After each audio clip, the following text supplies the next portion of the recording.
বন্ধুরা, আজকে আমরা ছাদে পাইপ দিতেছি। আজকে কিন্তু অনেকটাই রোদ ছিল। এখন বিকেলের মুহূর্তটা মোটামুটি একটু বাতাস আছে।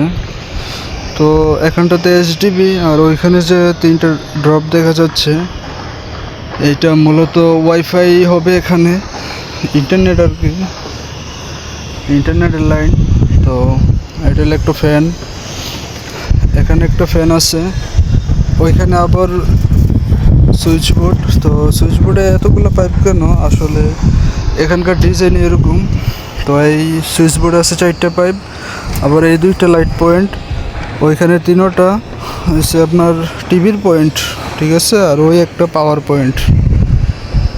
তো এখানে আবার ফ্যান, বারান্দার switch board plus power point, এখানে একটা পাওয়ার, আবার এই 2টা ড্রপ হলো light point, switch board plus fan.